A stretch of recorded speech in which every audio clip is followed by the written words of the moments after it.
to another episode of Everything in Between with Oreoluwa Balogun. If this is your first time here, you are very much welcome to this beautiful family, and please don't forget to subscribe and click on the bell button to get notified each time I drop a new video, and comment and also thumbs up if you like the video.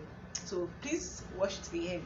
So today we are going to be talking about the introduction of IPV2, that's inactivated polio vaccine 2, to the immunization routine for children. So we are going to be talking about the importance of the IPV2, why it is necessary, the reason for the new introduction, and every little details that we need to talk about. So let's dive right into it. The first thing I'm going to be talking about is what is IPV2. IPV2 is inactivated polio vaccine dose 2. And what is the importance is a vaccine that is given to prevent polio virus. IPV2 is a vaccine that is given to prevent polio or poliomyelitis, which is also known as infantile paralysis. So it is given to children to prevent polio viruses. Polio virus are human RNA intestinal viruses that cause polio diseases. So children that end up with polio virus don't actually come out with symptoms. It takes 7 to 10 days for incubation though, but they don't really come out with serious symptoms. Paralytic poliomyelitis actually occur when the virus gets its way down to the spinal cord. The cases of polio viruses, the cases that we get from polio viruses are actually irreversible, and there is no antiviral drug available for the treatment of polio diseases. So the best way to actually prevent getting infected with polio viruses is to get vaccinated, is to get immunized. So that is the only method, effective method to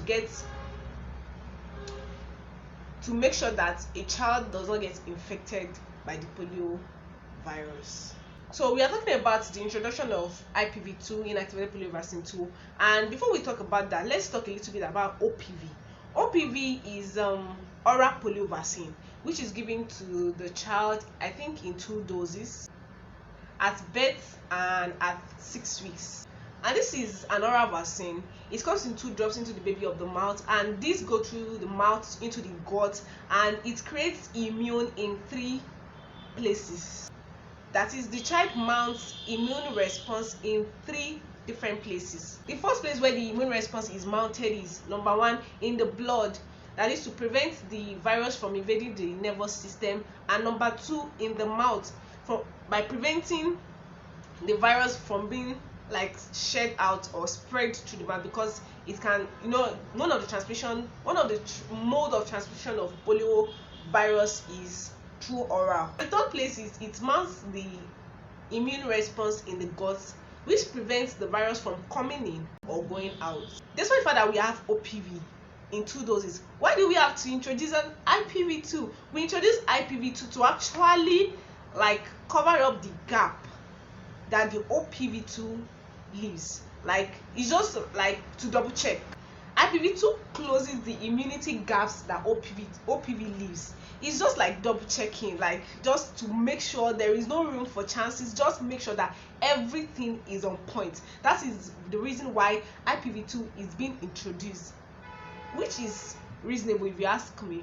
So basically, IPV2 covers the immunity gaps in OPV2 vaccinated children by inducing higher seroconversion rates. You get that?